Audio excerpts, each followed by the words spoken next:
तो हेलो नमस्कार मेरे दोस्तों, आ गए हैं नए अंदाज में आपको रीजनिंग के ऑल टॉपिक लेकर। आज तो कोडिंग डिकोडिंग बताने वाले हैं। इतना इजी तरीका से बताएंगे कि जैसे आप जैसे स्टूडेंट हैं उस तरह से हम भी स्टूडेंट हैं, बट सोचने का तरीका अलग होना चाहिए।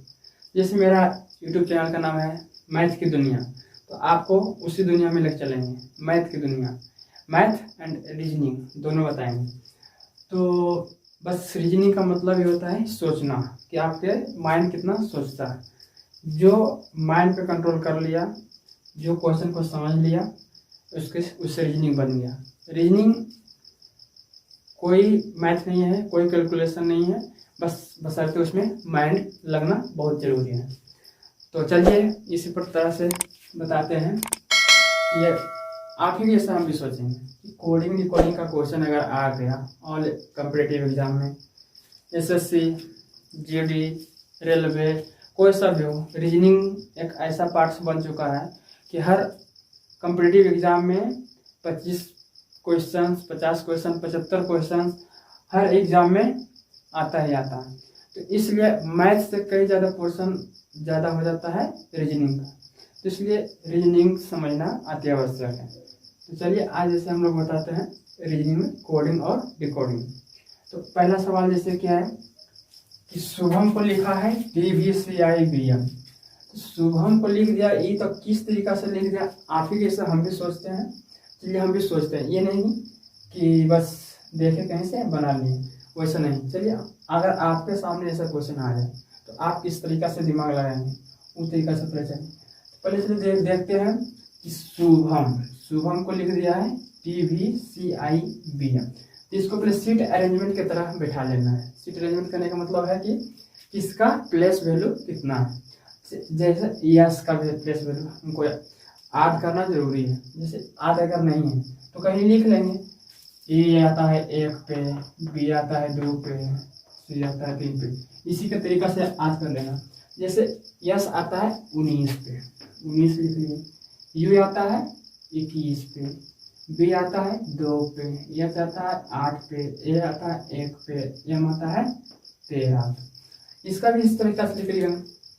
इसी तरीका से लिख लेंगे कि टी आता है 20 पे, भी आता है 22 पे, सी आता है 3 पे, आई आता है 9 पे, बी आता है 2 पे, एन आता है 14 पे।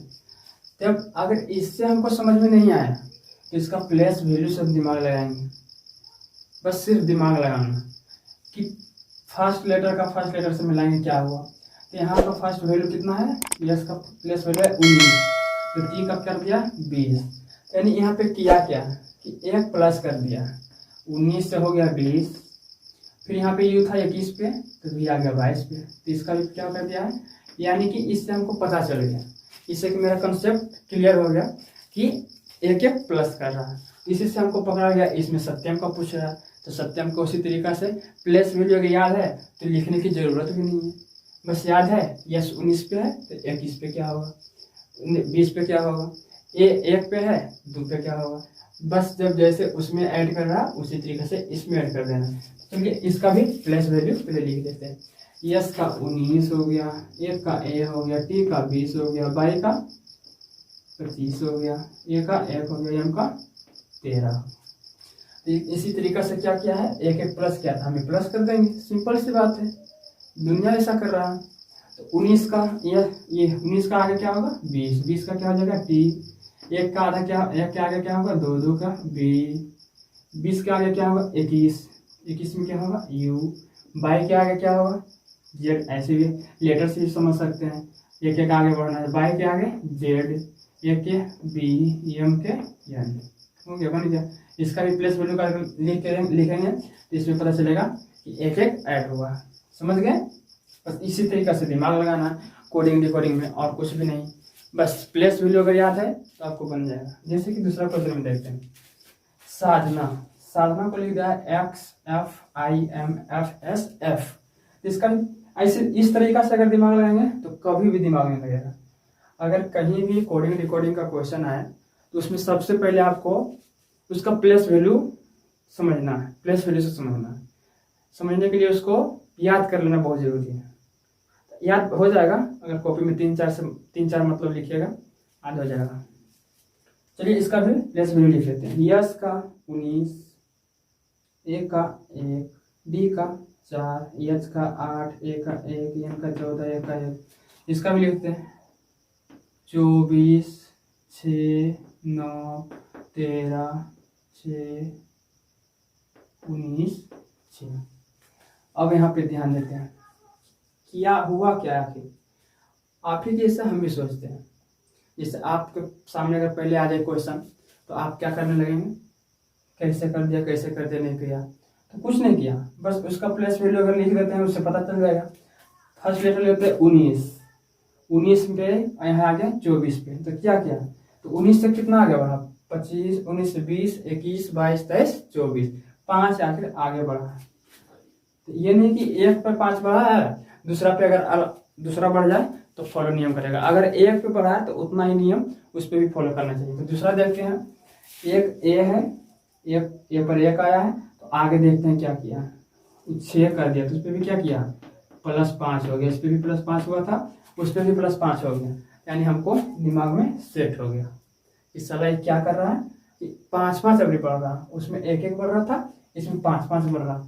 उसी तरह इस लास्ट से भी मिला लेते हैं, लास्ट में भी 1 है, इसमें भी क्या किया है, 6 पर +5 कर दें। उसी तरीका से माधुरी का पूछ रहा है, तो आप लोग कमेंट में फटाफट बता दीजिए कि क्या होगा। चलिए बता देते हैं, प्लेस वैल्यू लिखना है क्या, 13, 1, 4, 8, 21, 18, 9। माधुरी का पूछा है, बस 5 बढ़ा दें, 13, 5, 17, 17 पे Q, 1, 5, 6, 6 पे F, 4, 5, 9, 9 पर I, 8, 5, 13, 13 पे M, 21, 5, 26, 26 पे Z, 18, 5, 23, 23 पे W, 9, 5, 14, 14 का N सर, यहाँ भी मार दीजिए। इसी तरीका से नीचे आप लोगों को बताना है कमेंट करके कि अगर श्वेता को RVDSZ लिखा है तो रिंकी का क्या होगा। आप लोग इसी तरीका से डेली एक क्वेश्चन आप लोगों के लिए छोड़ देंगे, जिससे कि आप लोगों को हर ये तो नाम से रिलेटेड आ गया, कोडिंग डिकोडिंग बहुत तरीका से पूछ सकते हैं। ये तो 0 लेवल बेसिक लेवल है, बेसिक लेवल का ये क्वेश्चन है जो कि बच्चा बना देता है 0 लेवल का। इससे आगे आप वीडियो पे बने रहिएगा, अगला वीडियो जैसे ही आएगा क्वेश्चन जिस तरीका से पूछता है, कोई हार्ड नहीं पूछता है, रीजनिंग जब भी होता है नॉर्मली पूछता है, इसीलिए इसी तरीका से अगला पार्ट भी आएगा तो उसमें भी अच्छा क्वेश्चन रहेगा, जिससे कि माइंड ब्लोइंग, जैसे कि इसमें भी आप लोग अगर नए हैं, आप लोगों को समझ में नहीं आ रहा होगा कि कैसे बना है, क्या होता है, रीजनिंग नहीं होता। बस रीजनिंग का मतलब ये होता है कि इसमें सोचना है क्या कर रहा है, क्या नहीं कर रहा है, जो कर रहा है उसी तरीके से करना है। चलिए तीसरा नंबर क्वेश्चन आप लोगों के लिए छोड़ देते हैं, आप लोग कमेंट में कर लीजिए, कमेंट करिए और बता दीजिए अगर समझ गए हैं तो। अगर सही से बता देते इसका मतलब मेरा जो थोड़ा सा प्रयास है आप लोगों को समझाने के लिए उसको समझ जाएंगे, सफल हुआ। तो चलिए फिर मिलते हैं, फिर आएंगे, जरूर आएंगे, मेरा वादा है। थैंक यू, जय हिंद, जय भीम।